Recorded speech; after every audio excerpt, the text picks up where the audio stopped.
Alright guys, welcome to the Call of Duty MW2 beta. So this is obviously happening this weekend. If you bought it early, you get to play today, tomorrow. If not, you get to open beta the 19th and the 20th. But what I want to dive into is all the stuff that is confirmed and what is going to be happening in this new Call of Duty, because it's a whole new experience. So firstly, if you guys have over here, I'll show you guys my PC over here real quick. There's a bunch of new things. We're going to start off with what's confirmed. So these are all the weapons that are in the beta already, so you can confirm them. The Lockman, I know that's the new MP5. Everyone's saying the MP5 is like the meta right now. It's obviously a beta. Guys, that's happened all the time before. In the beta, you think something's the meta, and then it ends up being they nerf it because everyone used it, obviously. They don't want you to use just one weapon when the game comes out. So if you want, you can go ahead and pause right here. It's just a list of everything that's confirmed. I know they're bringing back a bunch of stuff. They brought back High Rise. They've already shown it. They brought back Terminal, which is now called Airport, I think, or something like that. But the next thing we're going to slide into is very big for console players, is the Fov Slider. They never added it for console in the old Warzone. It is confirmed it will be on console for the new Warzone, Warzone 2, which is a completely different game. It's going to be a different download, all that stuff. I'm very hyped for this. I'm going to be switching over to PC for Warzone when it comes out, but this is hype for me being a console person right now because the switch may not happen right away, but this is pretty much your field of view. You can see more, so when you're in a gunfight, you have a bigger view of everything, which you guys may not think that helps that much, but it does. That's why those PC players can see you before you see them around corners and stuff. So I think this will very much change the game for console players, kind of give them a little more of to even out the playing field, if that makes sense.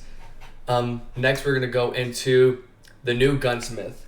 So the Gunsmith, that's what they introduced on Modern Warfare 2019, the remastered one, or remade one. That's pretty much saying that you can like do all these attachments and kind of have these blueprints. It was a very cool system. I'm glad they're bringing it back, but it is improved. So one way they improved it is if you unlock one attachment for this weapon, it unlocks for every single weapon. So you don't have to, grind for 15 hours to unlock everything on one weapon and then have to do it again for another weapon. If you have, let's just say, a suppressor for the MP5, I know the Vector's going to be in the game. If you unlock that suppressor for the Vector also, if that makes sense. So it's not as much progression. You can focus on just the actual gameplay of the game, which I love. They're also adding in the firing range. So you don't have to go into a custom game anymore when you want to try a new weapon, try out the recoil, all these attachments. You can go straight into the firing range, test it on people. Rumor is it's going to be like a custom game, so you can have bots in there just to test it and see how quick it is to kill. So those time to kills, the TTK, is going to be very important on proving those. I'll definitely be going over a bunch of weapons in a later video about all those weapons that are out right now.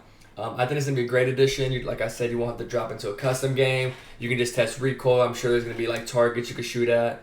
So I'm very excited for this, but no one has seen any gameplay, so it could be something completely different. Last but not least, we have this. This was leaked. This was the settings that were leaked when all the streamers played the beta early yesterday. We had a couple things. First of all, walk speed. You can change how quick you walk when you start moving your left stick or the W keypad, whatever it is on your mouse and keyboard. But you need 25 or below to not be heard, which you can either do 25 and below walking or crouching. I personally won't be doing the 25 walk speed. That's going to be kind of horrible in my opinion. If I want to not be heard, I'll crouch or even use dead silence. But that's very interesting. You could put it to looks like max of 57. Don't know why that's the max, or maybe you can go higher than that. But I just think that's a new factor. I personally won't use it. That's a little weird. We also see this plunging underwater thing. I think that'll mainly be used in campaign, but you never know. Warzone map may have some spots that are underwater you can use. It's just kind of think if you want to go under freely or click a button. I think this is all very good. Sprinting door bash, that confirms you can break those doors again. Alright guys, well if you like all that information, just make sure y'all follow me. I'm going to be posting a bunch of information on Call of Duty, everything, best weapons, all that stuff. I'm really excited about this year. Let me know what you guys want to see in the comments. I'll make pretty much any video y'all want to see. Thank you guys.